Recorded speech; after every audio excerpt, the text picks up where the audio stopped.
Hello everyone, welcome to SKU Digital Learning Classes. My name is साइबा Farah, department of nursing. जो हमने first lecture लिया था जिसके ऊपर, ठीक है, एनाटॉमी एंड फिजियोलॉजी में फीमेल रिप्रोडक्टिव सिस्टम का, उस दिन हमने क्या पढ़ा था, एक्सटर्नल पार्ट पढ़े थे। आज हम इंटरनल पार्ट्स के बारे में जानेंगे। तो हम इंटरनल पार्ट्स में क्या क्या पढ़ेंगे, वेजाइना पढ़ेंगे, यूट्रस पढ़ेंगे, यूट्राइन ट्यूब पढ़ेंगे एंड ओवरीज पढ़ेंगे। तो फर्स्ट हम देखेंगे वेजाइना। वेजाइना क्या होता है, it is a fibromuscular layer होती है, ठीक है। वेजाइना फाइब्रोमस्कुलर लेयर की बनी हुई होती थी, जिसमें कंसिस्ट होती है किसकी, स्क्वैमस एपिथेलियल टिश्यू की बनी हुई होती है। ये फ्रंट में इसमें क्या होता है, ब्लैडर प्रेजेंट होता है और बैक में रेक्टम या फिर एनस प्रेजेंट होता है। कैरेक्टरिस्टिक देखेंगे इसके हम कि एंटीरियर लेंथ जो उसकी होगी 7.5 इन एडल्ट होगी, ठीक है, और पोस्टीरियर होगी 9 सेंटीमीटर इन एडल्ट। जो वेजाइना होती है उनमें मोस्टली जब हम एनाटॉमी पढ़ेंगे तो हर ऑर्गन में 3 लेयर प्रेजेंट होती है, आउटर, मिड एंड इनर, ठीक है। तो वेजाइना में भी 3 लेयर प्रेजेंट होती है। आउटर जो लेयर होती है वो एरियोलर टिश्यू की बनी हुई होती है, जो मिड लेयर होती है वो फाइब्रोमस्कुलर की बनी हुई होती है, जो इनर लेयर होती है वो स्ट्रेटिफाइड स्क्वैमस एपिथेलियल टिश्यूज़ की बनी हुई होती है। तो यहाँ पे क्या होता है कि जैसा कि हमने एक्सटर्नल पार्ट में पढ़ा था कि एक ग्लैंड प्रेजेंट थी जिसको हम किस नाम से जानते थे, वेस्टिबुलर ग्लैंड या फिर बार्थिंग ग्लैंड के नाम से जानते थे, जो क्या करता था, मॉइस्चराइजर को बनाए रखता था, किसमें, पूरे वल्वा को मॉइस्ट बना के रखता था। लेकिन यहाँ पे कोई भी ग्लैंड प्रेजेंट नहीं होती है, लेकिन जो एक्सटर्नल में वेस्टिबुलर ग्लैंड प्रेजेंट होती है वही पूरे इंटरनल एंड एक्सटर्नल में मॉइस्ट को बना के रखती है। और वेजाइना में एक बैक्टीरिया प्रेजेंट होता है। जब अगर आप बीएससी नर्सिंग के बाद में कोई भी कॉम्पिटिटिव एग्जाम दोगे तो उसमें ये क्वेश्चन 100% आपको देखने को मिलेगा, अगर गायनी या एनाटॉमी का क्वेश्चन है तो इस चीज़ को नोट डाउन करिए कि वेजाइना में जो बैक्टीरिया प्रेजेंट होता है वो लैक्टोबैसिलाई एसिनोफिलस बैक्टीरिया प्रेजेंट होता है, जो क्या करता है, बैक्टीरिया के पीएच, वेजाइना के पीएच लेवल को मेंटेन करके रखता है। जो वेजाइना का पीएच लेवल होता है वो 3.5 से 4.9 होता है। इस चीज़ को याद रखिएगा। वेजाइना में जो बैक्टीरिया प्रेजेंट होता है उसका नाम होता है लैक्टोबैसिलाई एसिनोफिलस। आगे देखेंगे हम, और ये बैक्टीरिया क्या करता है, इन्फेक्शन से प्रोटेक्ट करता है, किसको, वेजाइना को। अब वेजाइना हमारा कंप्लीट हो गया। जो नेक्स्ट इसका है हमारा यूट्रस। यूट्रस क्या होता है, it is a muscular layer होता है, इसमें मसल्स बहुत ज़्यादा प्रेजेंट होती है, पियर शेप, नाशपाती के शेप का होता है, ठीक है, जो कहाँ प्रेजेंट होता है, पेल्विक कैविटी में वो प्रेजेंट होता है। पोस्टीरियर एंटीफ्लेक्शन एंड ब्लाडर, ठीक है, कैसे, वहाँ पे फ्रंट में ब्लाडर प्रेजेंट होगा और बैक में रेक्टम या फिर एनस प्रेजेंट होगा इसमें। और जो कैरेक्टरिस्टिक क्या है इसके, साइज 7.5 सेंटीमीटर होगी, 5 सेंटीमीटर होगी, 2.5 सेंटीमीटर, मतलब वाइड कितना होगा, थिक कितना होगा, ठीक है, इसकी लेंथ कितनी होगी वो बताई गई है। वेट कितना होगा, नॉर्मल 60 ग्राम होगा इसका वेट, ठीक है। पार्ट्स, जब हम यूट्रस पढ़ेंगे तो मेनली 3 पार्ट्स बने जाते हैं। आज हम इसका थोड़ा सा डायग्राम देखेंगे, ठीक है। यहाँ पे हम देख लेते हैं कि जो यूट्रस होता है वो डॉम शेप का होता है, स्टार्टिंग जो होता है उसका डॉम शेप से होती है, ओके, ठीक है। इसका जो अपर पार्ट होता है इसको हम फंडस कहते हैं, क्लियर। जो इसका ये फैलोपियन ट्यूब या हम जिसको यूट्राइन ट्यूब भी कहते हैं, या फिर हम इसको सेल्पिंजिस के नाम से भी जानते हैं, ठीक है। जो ये अपर पार्ट है ये फंडस, जो मिड में पार्ट है इसको हम क्या कहते हैं, बॉडी, ठीक है, ये सबसे ज़्यादा वाइडेस्ट पार्ट होता है। और यहाँ पे जो प्रेजेंट होता है इसको हम क्या कहते हैं, सर्विक्स। इसमें जो अटैच होते हैं और भी ऑर्गन, जैसे कि इसमें ओवरी प्रेजेंट होती है, तो ओवरी कहाँ प्रेजेंट होती है, यहाँ फिमरी। जब हम आगे यूट्राइन ट्यूब पढ़ाएंगे तब आपको समझ में आएगा कि यूट्राइन ट्यूब के भी बहुत सारे पार्ट्स हैं जो हम आगे देखेंगे, ठीक है। यहाँ पे हम देख लेते हैं कि कौन कौन से पार्ट इससे मिले हुए होते हैं, ठीक है। यहाँ पे ओवेरियन लिगामेंट प्रेजेंट होती है, जहाँ पे जिससे ओवरीज जुड़ी होती है। अब ओवरीज क्या करती है, ये सेक्स ऑर्गन को रिलीज करती है, किसके लिए, फर्टिलाइजेशन के लिए। और फर्टिलाइजेशन कहाँ होता है, फैलोपियन ट्यूब के एम्पुला पार्ट में। एम्पुला पार्ट कहाँ होता है, यहाँ पे सबसे ज़्यादा वाइडेस्ट पार्ट होता है, यहाँ पे एम्पुला पार्ट प्रेजेंट होता है, ठीक है। तो हम देख रहे हैं fundus, it is the upper part of the uterus, ठीक है, जो कैसे शेप का होता है, डॉम शेप का होता है, जैसे कि हमने यहाँ पे बात करी कि ये डॉम शेप का होता है, ठीक है। बॉडी ये वाइडेस्ट पार्ट होता है, सबसे ज़्यादा चौड़ा पार्ट होता है किसमें, यूट्रस में। और जो सर्विक्स सबसे ज़्यादा नैरोएस्ट पार्ट होता है किसके अकॉर्डिंग, यूट्रस के अकॉर्डिंग। यहाँ से वाइड आ गया, यहाँ पे नैरोएस्ट हो गया, ठीक है। और इसकी जो लेंथ होती है 1.5 सेंटीमीटर इसकी लेंथ होती है। तो इसमें भी जैसे कि हमने बात करी थी कि 3 लेयर प्रेजेंट होती है, इसमें भी 3 लेयर प्रेजेंट होंगी, पेरीमेट्रियम, मायोमेट्रियम एंड एंडोमेट्रियम। जो पेरीमेट्रियम क्या करती है, ये कवर करके रखती है किसको, यूट्रस को। किस तरीके से, ब्लैंकेट लाइक, मतलब पोस्टीरियरली, एंटीरियर एंड लेटरल, चारों तरफ से वो उसको कवर करके रखेगी, ठीक है। और जो मायोमेट्रियम होती है ये थिकेस्ट फाइब्रोमस्कुलर लेयर होती है, ये क्या करती है, हेल्प करती है कॉन्ट्रैक्शन में, मतलब खिंचाव पैदा करने में ये आपको हेल्प करती है। एंडोमेट्रियम क्या होता है, यूट्रस में मेन लेयर होती है एंडोमेट्रियम, ठीक है। ये सबसे ज़्यादा इनर लेयर होती है, ये इसकी भी 2 पार्ट्स होते हैं, ठीक है, basal layer and functional layer. जो एंडोमेट्रियम लेयर होती है it is a third and inner layer होती है यूट्रस की, ठीक है। ये रिचेस्ट कहलाती है। रिचेस्ट इसलिए कहलाती है क्योंकि बॉडी में सबसे, मतलब यूट्रस में जहाँ पे इसमें ब्लड सप्लाई बहुत ज़्यादा प्रेजेंट होता है, इसलिए रिचेस्ट कहलाती है, थिकेस्ट एंड रिचेस्ट कहलाती है, ठीक है। और कॉलमुनल, इसमें जो कंसिस्ट होती है किसकी, कॉलमुनल एपिथेलियल टिश्यू की बनी हुई होती है। और ये columnar epithelial tissue branch of connective tissue की एक ब्रांच है। जब आप टिश्यूज़ पढ़ेंगे तब आपको समझ में आएगा। अब इसके हम फंक्शन देखेंगे, क्या फंक्शन हो सकते हैं किसके, फंक्शनल लेयर के और बेसल लेयर के। बेसल लेयर क्या है, बेसल लेयर को हम परमानेंट लेयर के नाम से भी जानते हैं। जो फंक्शनल लेयर होती है वो नॉन परमानेंट लेयर होती है, क्योंकि बेसल लेयर प्यूबर्टी के टाइम पे हो या मीनोपॉज हो या प्रेगनेंसी हो या नॉन प्रेग्नेंट हो, बेसल लेयर हमेशा परमानेंट बनी रहती है। जो फंक्शनल लेयर होती है वो शेड ऑफ होती है, इसलिए हम इसको नॉन परमानेंट लेयर कहते हैं। जो functional layer it is a thickest and richest endometrium, because ये एंडोमेट्रियम में प्रेजेंट होती है इसलिए थिकेस्ट और रिचेस्ट होगी, ठीक है।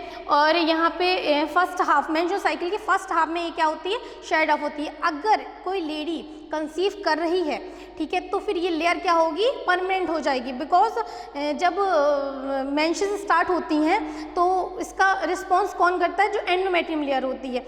ऐसा भी बहुत ज़्यादा मिथ है स्टूडेंट्स में कि जो एग्स होते हैं वो मेंसेस के थ्रू रिलीज़ होते हैं, लेकिन ऐसा नहीं होता है। जो एग्स होते हैं वो कभी भी मेंसेस के थ्रू नहीं रिलीज़ होते हैं। जो एंडोमेट्रियम लेयर होती है वो मेंसेस के थ्रू शेड ऑफ होकर निकलती है, और जो एग्स होते हैं वो ऑब्जर्व हो जाते हैं। ओनली 20% उसका भाग मेंसेस के थ्रू निकलता है, बाकी जो एंडोमेट्रियम लेयर होती है वो शेड ऑफ होती है, इसीलिए हम इसको नॉन परमानेंट लेयर कहते हैं। आगे देखेंगे हम इसके फंक्शन क्या होंगे। नॉर्मल सी बात है, ह्यूमन रिप्रोडक्शन कराएगा, यूट्रस नहीं होगा तो ओवरीज में से ओवा नहीं निकलेगा, ओवा नहीं निकलेगा तो फर्टिलाइजेशन नहीं होगा, फर्टिलाइजेशन नहीं होगा तो रिप्रोडक्शन कहाँ से होगा। हेल्प दो फर्टिलाइजेशन, सेम प्रोसेस है। फर्टिलाइजेशन कहाँ होता है, यूट्राइन ट्यूब के एम्पुला पार्ट में होता है। जब वो पार्ट ही नहीं होगा तो फर्टिलाइजेशन नहीं होगा। नरिशमेंट फॉर द, हाँ, ये क्या करता है, नरिशमेंट प्रोवाइड करता है किसको, ओवा, ओवम या फिर एग को, मतलब सेक्स ऑर्गन्स को, ठीक है। और हेल्प ना चाइल्ड बर्थ, जब हमने पढ़ा था कि जो मिड लेयर होती है, जो मायोमेट्रियम लेयर होती है, वो क्या करती है, कॉन्ट्रैक्ट करती है। किस टाइम पे कॉन्ट्रैक्ट करेगी, चाइल्ड बर्थ के टाइम पे वो कॉन्ट्रैक्ट करेगी। नेक्स्ट हमने यूट्रस पढ़ लिया, ठीक है। अब जो नेक्स्ट है वो है यूट्राइन ट्यूब या फिर फैलोपियन ट्यूब, और या फिर हम इसको दूसरे नाम से जानते हैं सेल्पेंजीज के नाम से भी हम इसको जानते हैं। जब का स्ट्रक्चर देखेंगे, जहाँ पे हमने फंडस बताया था, यहाँ से फंडस स्टार्ट होता था। इसके इनर पार्ट को हम इंटरस्टिशियल पार्ट कहते हैं, इंटरस्टिशियल पार्ट हम इसको कहते हैं। इंटरस्टिशियल के जस्ट बगल में स्थैमिक प्रेजेंट होता है। स्थैमिक जैसे कि हमने एम्पुला बताया था कि जहाँ पे फर्टिलाइजेशन होता है, ये यूट्राइन ट्यूब का सबसे ज़्यादा वाइडेस्ट पार्ट होता है। यहाँ पे क्या होगा, जो एग होगा ओवरी से रिलीज हो के एम्पुला पार्ट में पहुँचेगा और यहाँ पे फर्टिलाइजेशन होगा। इसके बाद होता है इन्फेंडिबुलम या इन्फेंडिबुलर, ठीक है। उसके बाद होगा फिम्बरी। फिम्बरी क्या कहते हैं, फिम्बरी होता है फिंगर लाइक प्रोजेक्शन। इसमें क्या होता है कि जो ओवा होता है या एग होता है, जो ओवरी से रिलीज होगा वो क्या करेगा, ग्रेस्प करेगा। मेन वर्क इसका यही होता है कि वो ग्रेस्प करता है किसको, एग को, ओवरीज से। अब हम इसकी थोड़ी थ्योरी देख लेंगे कि फर्स्ट क्या है, it is also known as a सेल्पेंजीज, जैसे कि हमने बताया था कि सेल्पेंजीज कहते हैं इसको, ठीक है। लेंथ कितनी होगी, 10 सेंटीमीटर इसकी लेंथ होगी फैलोपियन ट्यूब की या यूट्राइन ट्यूब की। आउटर कवरिंग ब्रॉड लिगामेंट की प्रेजेंट होगी, ठीक है। फिंगर लाइक प्रोजेक्शन, जैसे कि फिम्ब्रियम हमने बताया था कि फिंगर लाइक प्रोजेक्शन होता है। क्यों फिंगर लाइक प्रोजेक्शन होता है, बिकॉज ये ग्रेस्प करता है, ठीक है। फंक्शन क्या होंगे, grasping of the ovum, fertilisation, help to movement of the movement, मेन हम यहाँ पे जाएंगे मूवमेंट पे। ये क्या करता है, मूवमेंट क्यों कराएगा, क्योंकि यहाँ पे सीलिया प्रेजेंट होता है, सीलिया सीलिएटेड टिश्यू प्रेजेंट होंगे, ये क्या करेंगे, ये मूवमेंट कराएंगे, किसका, ओवा ओवम या फिर एग का। जैसे ही ग्रेप्स तो कर लिया, पकड़ लिया, अब ये एम्पुला पार्ट तक कैसे पहुँचेगा, क्योंकि यहाँ पे सीलिएटेड टिश्यू प्रेजेंट होते हैं, तो सीलिएटेड टिश्यू क्या करेंगे, इसको मूवमेंट प्रोवाइड करेंगे। तो जब ये ग्रेस्प होगा ओवम और मूवमेंट हो के जब एम्पुला पार्ट में पहुंचेगा तो किसकी हेल्प से पहुंचेगा, सीलिया या फिर सीलिएटेड टिश्यू की हेल्प से ये पहुंचेगा। और ये नरिशमेंट भी प्रोवाइड करता है किसको, सेक्स ऑर्गन को, ठीक है। अब हमारा यूट्राइन ट्यूब कंप्लीट हो गया। अब जो मेन वर्क होता है ओवरी, अगर ओवरी में से अगर एग रिलीज नहीं होगा या फिर ओवर रिलीज नहीं होगा तो फर्टिलाइजेशन का तो बात ही नहीं आती, ठीक है। तो मेन यहाँ पे क्या कर रहा है, वर्क ओवरी वर्क कर रही हैं। ओवरीज में स्ट्रक्चर दिखेंगे, ओवरीज में सबसे पहले ये हम जानेंगे कि ओवरीज में ब्लड सप्लाई कौन करता है, ये भी कॉम्पिटिटिव एग्जाम में पूछा गया है। ओवरीज में ब्लड सप्लाई मीजोवेलियम करता है, किसके थ्रू होती है ब्लड सप्लाई, मीजोवेलियम के थ्रू ब्लड सप्लाई होती है। फर्स्टली क्या प्रेजेंट होगा यहाँ पे, जब ये क्या होता है कि जब कोई लेडी प्यूबर्टी की एज में होती है या फिर प्यूबर्टी से पहले, ये क्या होता है, इसमें जो फॉलिकल्स होते हैं वो मैच्योर नहीं होते हैं, ठीक है। जब at the time of puberty, जब प्यूबर्टी का टाइम आ जाता है या फिर चाइल्ड बेयरिंग एज का टाइम आ जाता है तो जो क्या हम ओवा या एक्स होंगे, जो फॉलिकल्स होंगे वो क्या हो जाएंगे, मैच्योर हो जाएंगे। कि हम थोड़ा सा स्ट्रक्चर देखते हैं। फर्स्टली क्या प्रेजेंट होगा, प्रीमोर्डियल फॉलिकल्स होंगे, फिर प्राइमरी होंगे, फिर डेवलपिंग होंगे, सेकेंडरी को हम ग्राफियन फॉलिकल्स या फिर मैच्योर फॉलिकल्स भी हम कहते हैं। जैसे ही वो मैच्योर हो जाएगा, यहाँ तक क्या रहा है, वो इमेच्योर रहा, और जैसे ही ये मैच्योर हो जाएगा तो उसके बाद क्या होगा, ये रैप्चर होगा। रैप्चर होने के बाद उस क्रिया को क्या कहेंगे, हम ओव्यूलेशन कहेंगे, ठीक है। ओव्यूलेशन के थ्रू ये रैप्चर होगा, यहाँ से निकलेगा और कहाँ जाएगा, फिम्ब्रीज को ग्रेप्स करेगा, और ग्रेप्स करके ये मूवमेंट करके फर्टिलाइजेशन होगा। कहाँ पे, यूट्राइन ट्यूब के फैलोपियन यूट्राइन ट्यूब के एम्पुला पार्ट में फर्टिलाइजेशन होगा, ठीक है। और लास्ट में क्या बचता है, जो हमने कॉर्पस ल्यूटियम या कॉर्पस एल्बिकम जिसको हम कहते हैं, ये लास्ट में इसका जो वाइट पार्ट बचा, वाइट डिस्चार्ज होता है, जो लास्ट में येलोइश हो जाता है, लास्ट में वो बचता है। अब हम इसका थोड़ा थ्योरिकल पोर्शन देखेंगे कि ovary is the female gonads या फिर गैमीट्स, मतलब फीमेल गोनेट्स या गैमीट्स होते हैं। It's the organ responsible for the release sex organ. Ovaries में से क्या होता है, सेक्स ऑर्गन रिलीज होते हैं, जैसे कि ओवा, ओवम या फिर एग। इसका कैरेक्टरिस्टिक देखेंगे, लेंथ कितना होता है, 2.5 सेंटीमीटर से 3.5 सेंटीमीटर होता है। वाइड, चौड़ाई कितनी होगी, 2 सेंटीमीटर होगी।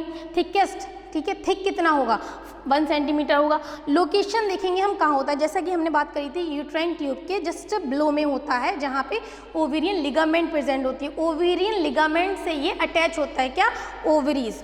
तो कहाँ है, ब्रॉड लिगामेंट प्रेजेंट होता है, ligament from the back side. Ovarian occupy in the below the uterine tube, जैसे कि हमने बताया था कि ऑक्यूपाई मतलब होता है प्रेजेंट होना, यूट्राइन ट्यूब के बिलो में वो प्रेजेंट होता है, ठीक है।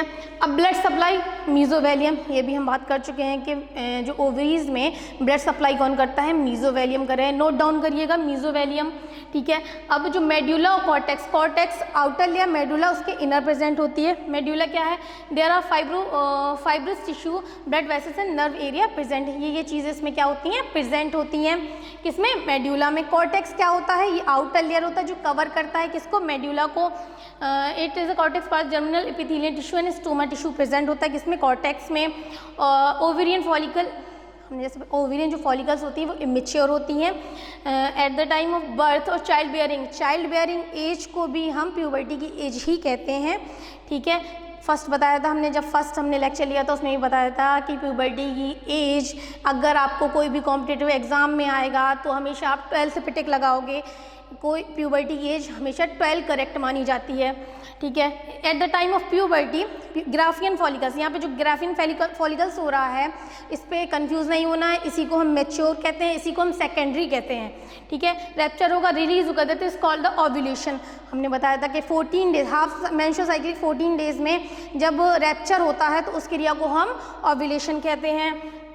Every women have menstrual cycle 28 days, 28 days होता है नॉर्मल। अगर 28 से अबव जाती है या फिर कम होती है तो वो एबनॉर्मलिटी में जाएगी। For ovulation there is yellow body called corpus luteum. जो लास्ट में रैप्चर होने के बाद में जो प्रोडक्ट बचेगा जिसको हम कॉर्पस ल्यूटियम कहते हैं वो वाइट डिस्चार्ज होता है, उसके पास कॉर्पस एल्बिकम बचता है जो येलोइश डिस्चार्ज होता है। Thank you everyone.